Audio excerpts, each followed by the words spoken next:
चीन में कोरोना विस्फोट पर डब्ल्यूएचओ का एक बड़ा बयान सामने आया है। वर्ल्ड हेल्थ ऑर्गेनाइजेशन की तकनीकी प्रमुख मारिया वैन का यह बयान है। उन्होंने कहा है कि चीन में कोरोना लहर के पीछे कई कारण हैं। ओमिक्रॉन ज्यादा संक्रामक वेरिएंट है, डब्ल्यूएचओ की तरफ से यह कहा गया है। दुनिया में इन्फेक्शन के मामले बढ़े हैं, यह भी डब्ल्यूएचओ का कहना है। चीन में और अन्य देशों में वैक्सीनेशन कवरेज को बढ़ाना होगा, यह इस वक्त की जरूरत है।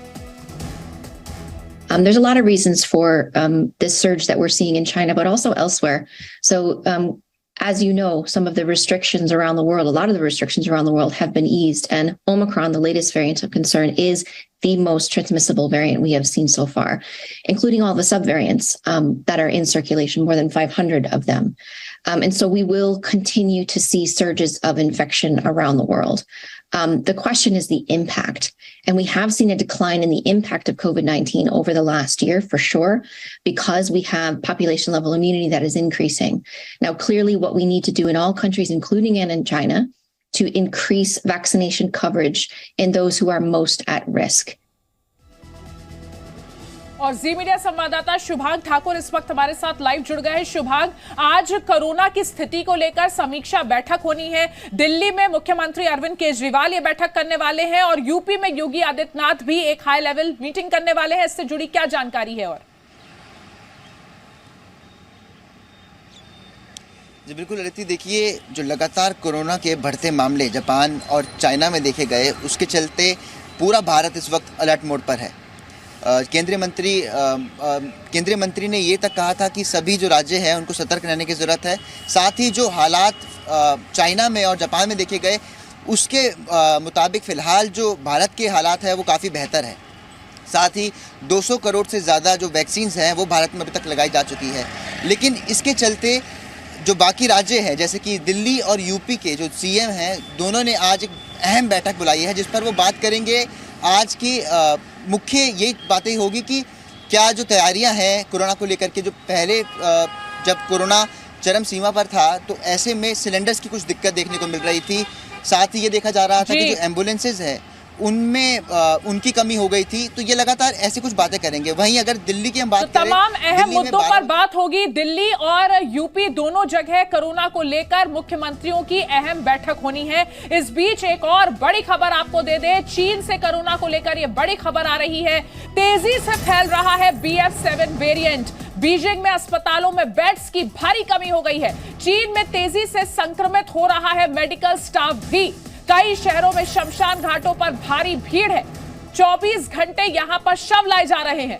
तो चीन में भयावह स्थिति है इस वक्त कोरोना को लेकर।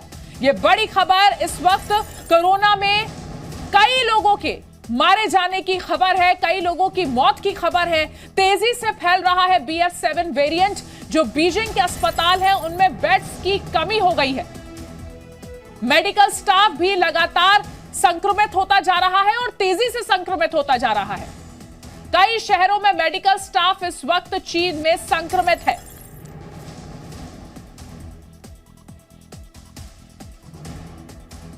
तो चीन में कोरोना के बढ़ते मामलों ने एक बार फिर से दुनिया भर की चिंता को बढ़ा दिया है। कोरोना के बढ़ रहे केसेस के बाद कई शहरों में कोविड टेस्टिंग बूथ को मेकशिफ्ट फीचर क्लिनिक के तौर पर बदल दिया गया है। एक्सपर्ट्स के मुताबिक चीन में कोरोना का पीक 22 जनवरी तक चल सकता है।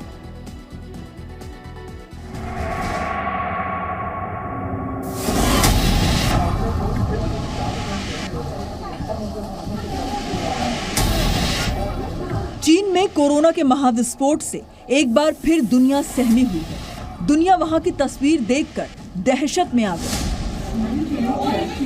ये वीडियो चीन के एक अस्पताल का है जो सोशल मीडिया पर वायरल हो रहा है। एक पिता अपने बच्चे के इलाज के लिए जमीन पर घुटनों के बल बैठकर गिड़गिड़ा रहा है। उसके बच्चे को तेज बुखार है। अब आपको जो वीडियो दिखाने जा रहे हैं उससे आपको पता चलेगा कि चीन में फैला कोरोना कितना घातक साबित हो रहा है। 20 दिसंबर का ये वीडियो चीन की पत्रकार जेनिफर जेंग ने सोशल मीडिया पर शेयर किया है। बीजिंग का ये वीडियो चाइना जापान फ्रेंडशिप अस्पताल का है। अस्पताल के कॉरिडोर में पीली पॉलिथीन में शवों को पैक करके रखा गया है। ये वीडियो चीन के हेनान प्रांत के शिनजियांग शहर में मौजूद एक फ्यूनरल होम यानी शवदाह गृह का है।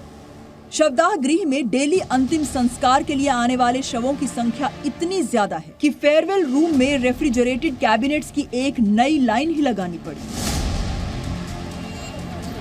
चीन में बुखार की दवाइयों की भी काफी कमी हो गई है। टैबलेट आइब्यूप्रोफेन वहां हाई डिमांड में है।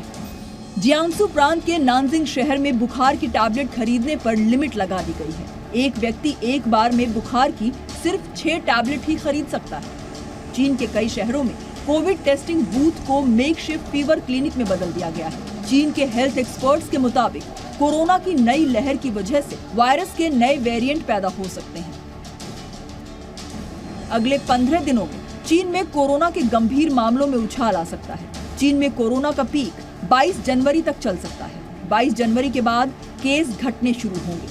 चीन में कोरोना के BF7 वायरस की वजह से मामले तेजी से बढ़ रहे हैं। इसके निशाने पर सबसे ज्यादा बुजुर्ग हैं, क्योंकि चीन में 50% बुजुर्गों को वैक्सीन की तीसरी डोज लगी ही नहीं है। इसीलिए अब चीन में बुजुर्गों को वैक्सीन देने का काम तेजी से हो रहा है।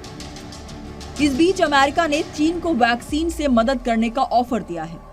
We've said this many times publicly, but the U.S. is the largest donor of COVID-19 vaccines around the world.